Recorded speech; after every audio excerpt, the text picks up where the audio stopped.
Binomial formula. In this example, we will see where the binomial formula comes from. This is a long way to solve this problem.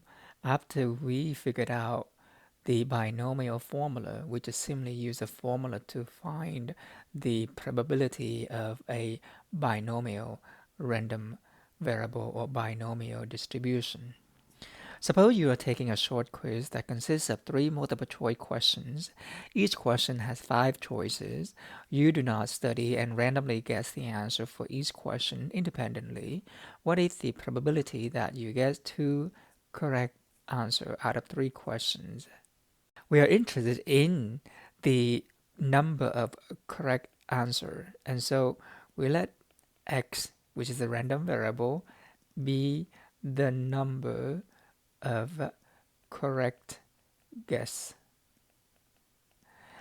We want to check to see if this is a binomial distribution. So we check the condition for binomial. Is there a number of fixed trials? Yes, n equals 3. We guess 3 questions. And because we were told that we guessed the question independently, and so yes, independent condition is satisfied. Are there only 2 outcomes in each trial, in each question? And this is tricky, but for the purpose of this problem, where we define x to be the number of correct guess, then yes, there are only 2 outcomes for each questions, and that is whether we guess correctly or not correct. And not correct, we label it as incorrect. Now, this might be a little bit confusing because we were told that each question has 5 choices, and so we might think that each question had 5 outcomes, but no. For multiple choice questions, the outcomes will be either correct or incorrect, and so 2 outcomes only by 2. And lastly, what is the probability of a success?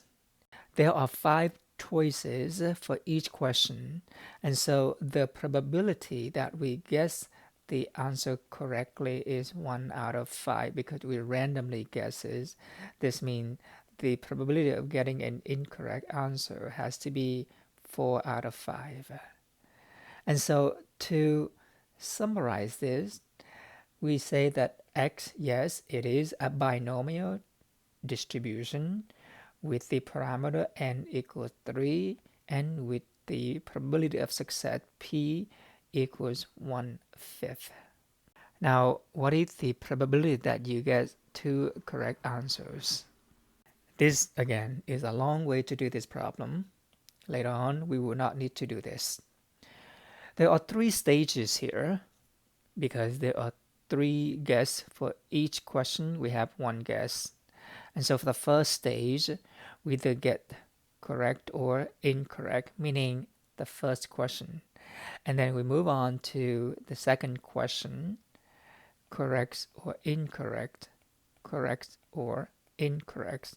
And then we move on to the third question, correct, incorrect, correct, incorrect, correct, incorrect, correct, incorrect. And so we can list all of the possible outcomes in a sample space S, and they are correct, correct, correct, meaning we get all 3 questions correctly. Correct, correct, incorrect, correct, incorrect, correct, correct, incorrect, incorrect. And then we move on to incorrect. Follow the branches to list all of the possible outcomes. Incorrect, correct, incorrect, correct, incorrect, incorrect, incorrect, correct, and lastly incorrect, incorrect, incorrect. And this is what we call the sample space. Now we will list all of these outcomes individually in a column so that we can summarize this. Once again, the outcomes are correct, correct, correct, correct, correct, incorrect, correct, incorrect, correct, correct, incorrect, incorrect, incorrect, correct, correct, incorrect, correct, incorrect, incorrect, incorrect, correct, and incorrect, incorrect, incorrect. The probability of each of the outcomes, think of these as correct and correct and correct. And since they are independent, they have the probability of 1/5 times 1/5 times 1/5, because each of the correct guess has a probability of 1/5, and remember that incorrect is therefore has a probability of 4/5. There are 3 independent events in each of the outcomes, so we simply multiply them because this is an n probability for independent. This is 1/5 times 1/5 times 4/5, 1/5 times 4/5 times 1/5, 1/5 times 4/5 times 4/5, 4/5 times 1/5 times 1/5, 4/5 times 1/5 times 4/5, 4/5 times 4/5 times 1/5, and 4/5 times 4/5 times 4/5. Now, we are interested in the number of correct, and so this is x. These are the possible values for x here. For CCC, we would have 3 corrects. For CCI, we would have 2 corrects. For CIC, we have 2 corrects. CII, we have 1 correct. ICC, we have 2 corrects. ICI, we have 1 correct.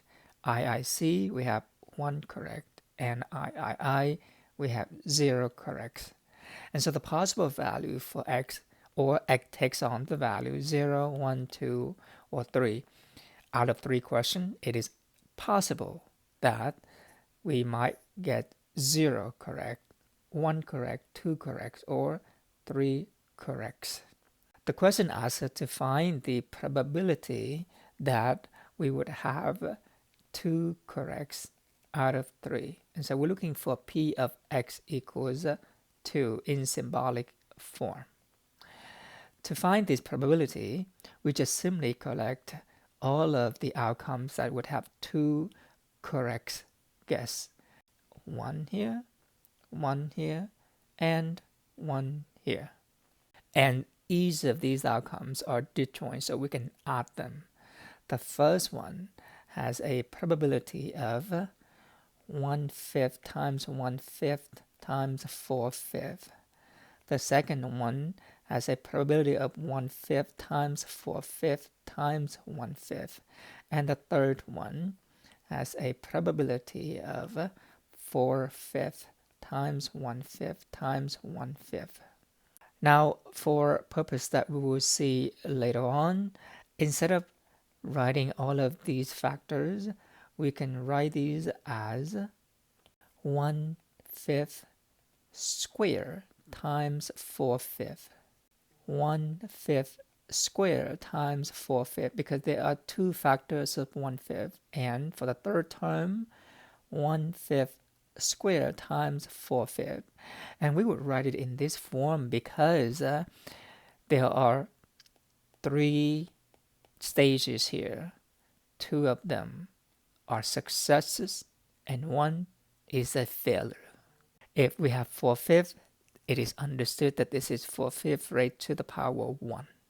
The sum is therefore 3 of 1/5 squared times 4/5.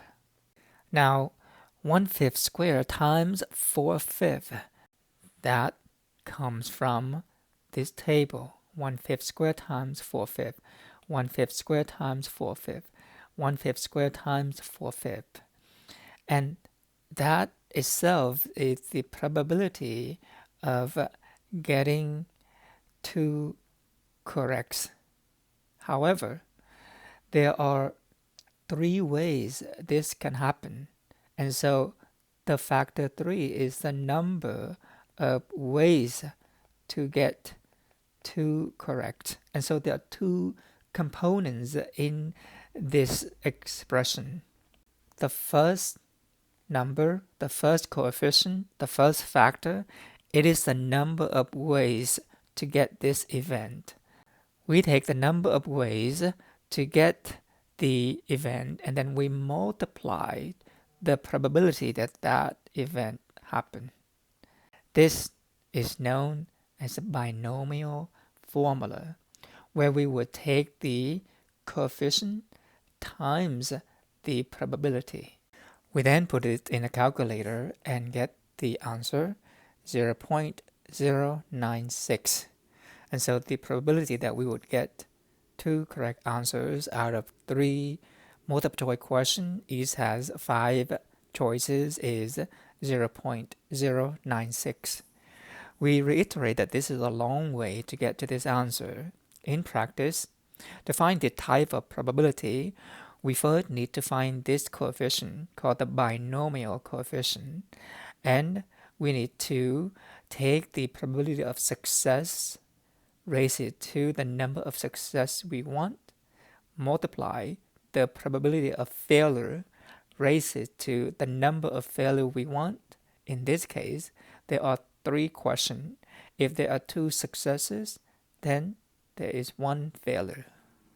The number of successes and failures in the exponent need to add up equal to n. In this case, n equals 3. And no, this coefficient 3 is, again, called the binomial coefficient. It is not the same as the number of trials. It is just simply a coincidence in this case.